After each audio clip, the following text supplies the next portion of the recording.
I'm Mrs. Soso Agolia. I'm from Harristown in Degema local government area of Rivers State. Traditional marriage is a form of marriage that is welcomed in Kalabari Kingdom.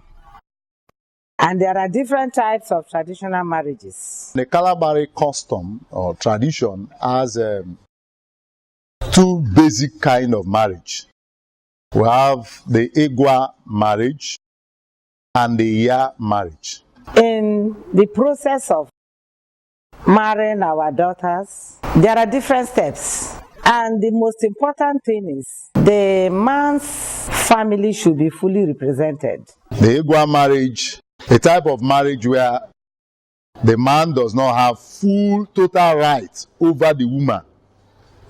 Now, but the tradition, the Eya marriage, the man has complete right over the woman. Now, if I want to differentiate between these two marriages, if you are going through the Eya marriage, it will be required to bring virtually every items that we provided must be in 3. And then the ultimate of it must be ended at the town hall, where the traditional chiefs and the king must partake, and that is where the bride price is paid. For a Eya marriage, the bride price that is required according to the Kalabari tradition is 21 guineas. That is 41 naira. That is the official one. And the benefit of that is that the woman has full rights in your house. She becomes a member of your family. Just that when she dies, after the burial rites have been done, you will return the corpse back to the parents. But in the Egwa marriage, you do not have full right over the woman. She still partake in her family. She is still seen as part of her family. Whatever requirement that you are to make, you are going to get them in one set. And then the marriage ultimately will end at the family level. It will not go up to the town, that is the community level. We call it national marriage. It will not get to the national level. It's only the Eya that gets to the national level. The first step in our traditional marriages, in a traditional setup, the boy will come alone, introduce himself to the girl's parents. And the girl's parents will ask the girl in question, do you know this young man? If the answer is positive, then the rest will follow. The Kalabari marriage is basically conducted by women.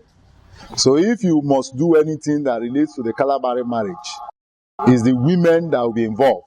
Now you can, for the first stage of it is what we call Ibremi, that is you betroth her. The process of betrothing her, you can go with your brothers, you can go with your sisters, but it's only the women that are mandated to make negotiation. The men will literally introduce themselves as observers. And when that is done, the first stage is the introduction, the betrothing. In that process, the women are involved. After the betrothing, then you take the next step, the introduction. You know, when you do the introduction, the women are the ones that will go there. When they get there, they will say their father, because every woman is headed by a man. Their father sent them to this family that they have seen a flower. And then they will make their intentions known. Before that, they will need to do what they call knocking of door. When you knock the door with a token and drink, when you knock the door, they open the door for you. Then it will be required for you to open their ears. When you open their ears with also a token, then it will also be required for you to open their mouth with also a token, with a drink, a bottle of drink most times. And then you will now tell them what you came for. That you have found a flower for your son, for your brother, whoever that has sent you. When that intention is known, the family will say, okay, no problem. We are going to send the woman to you people, to your family, to know whether it's the right person you people want. And that is what they call Ailekri. Usually in the olden days, it is done in the night. They will come with a gas, a lamp, local lamp, so that they can recognize her. Now, when that process is done, then what is required for the marriage? The family will now tell you, the bride's family will tell you, these are requirements to marry our daughter. And then if you present these requirements to them, they will give you their daughter. So at that point, what is required is that it's still the women that are negotiating. The women, the men, the father, in fact, the boy's mother will not even be involved. It's the kindreds and the siblings that will be involved in the negotiation, because they believe is that it's only a woman that knows a woman better. If in terms of quality character, in terms of being industrious, in terms of beauty, is a woman that can see who is beautiful, who is industrious, and who has character. So that's why the Kalabari tradition will prefer sending the women to go get their fellow. They know how to relate with them, to know what is good inside of them. And then thereafter, when they have brought the woman to the man's house, the intentions are made known. If the woman agrees to marry the man, and if the man will acknowledge that, yes, this is the one that he actually saw, and he has also made a proposal. And when that process is done, then they go through the payments. For the Egwa marriage, what is required is one set. Whatever you buy, one set. But for the Eya marriage, three sets are required. Whatever that you pay, you are going to pay them in 3 sets. And so when the bride price is paid for the Egwa marriage, they can tell you it does not have a fixed price now. They can be anybody. The Eya marriage, the official bride price is 41 guineas. Today, if you convert that 41 guineas, is 42 naira. The full introduction will be done. Both families will know themselves. The young man will identify the girl as the one he came for. After which, a date will be taken for the traditional marriage proper. In that case, it is still procedural that both families will be their friends and well-wishers. And there are different stages and different attires. The girl will come up with 3 different attires. Likewise, the boy. And then there are set of clothes that will be bought, ranging from loko, sinini, blangede, ekake. These are the traditional wrapper. Then up to brassiere, pants, towel, everything that is required will be bought in 2 separate buses. The wrapper in one bus, and then the other toiletries in another bus.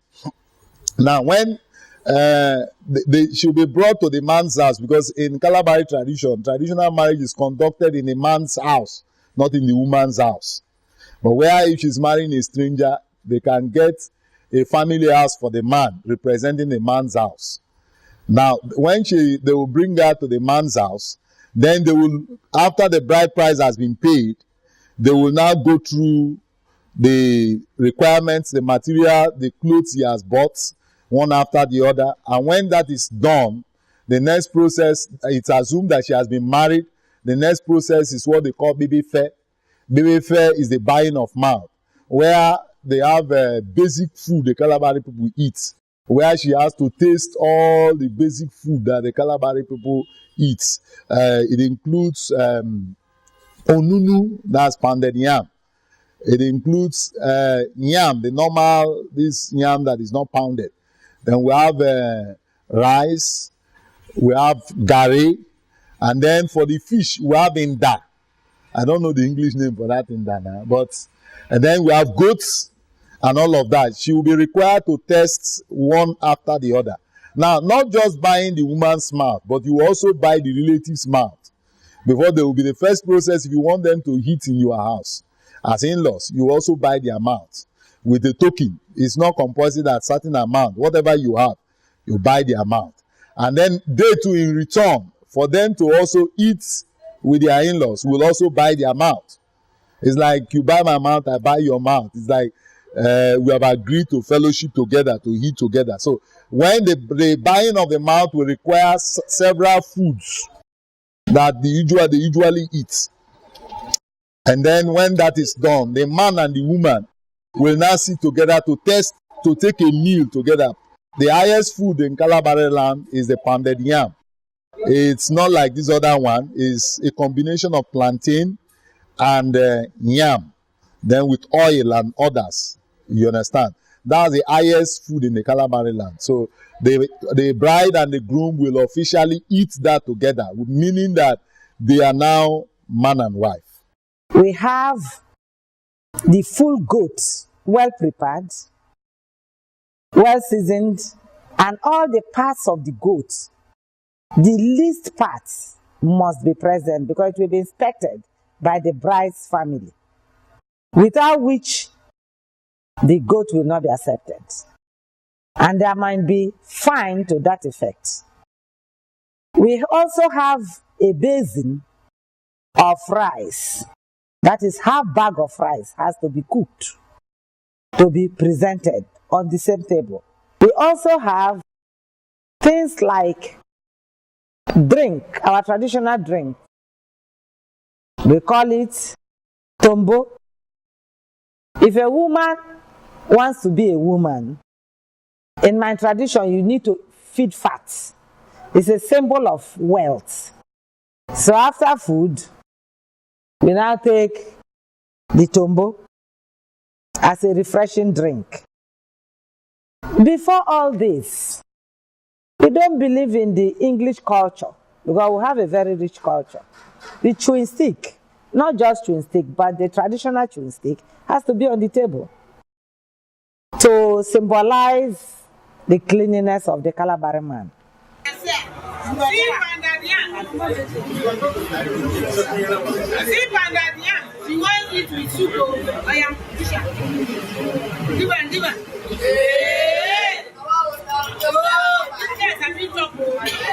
plantain porridge now. She wants eat that one. I tell you, say she go finish this fish. Now they see this fish. Now they see this fish. You don't call them enter. Try enter. If you want marry woman, say you not get this fish, you never ready to marry. Now she want eat and finish. Eh? Now she want eat and finish. Well, feeding of the woman indicates that the man has reached manhood. It's up to the date, it's up to the age of marrying. It shows that when we take our bride or our girl or our wife to his house, it will be equal to the tax and feed her well. In the aspect of food, when we say food, the Kalabari man does not play with food. We value food. That's part of our tradition. So if you are not able to feed us, then we don't regard you as a man. So that table and the feeding indicates that that man is ready to feed a Kalabari bride.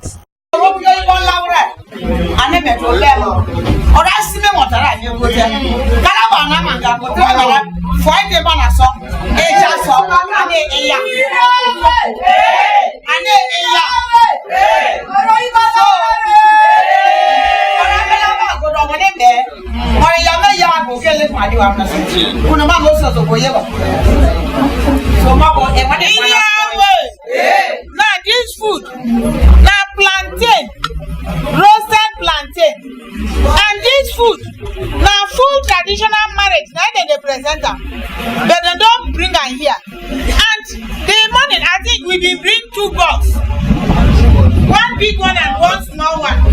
The small one, when she carry that small one go, the Scott and come, she go come roast this plantain for her, roast fish for her. Now the thing where go chop for money. Now the first food where she go prepare for her. But because we manage everything, they don't carry and come.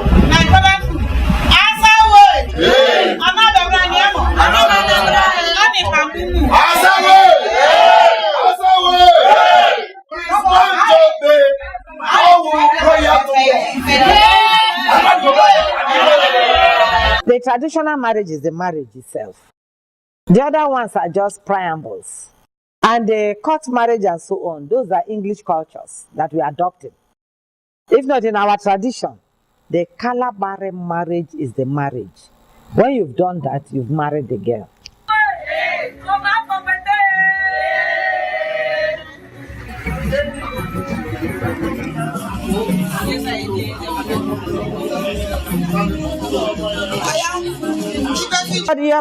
For the bride to smile, the marriage proper has to be completed, so that you know that she's your bona fide property before she will smile. So the man has to be up and doing to have a Kalabari bride.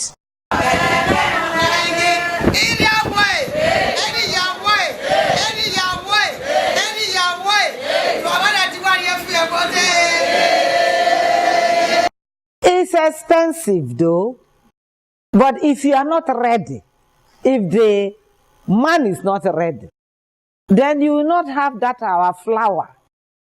You know, we call them flower.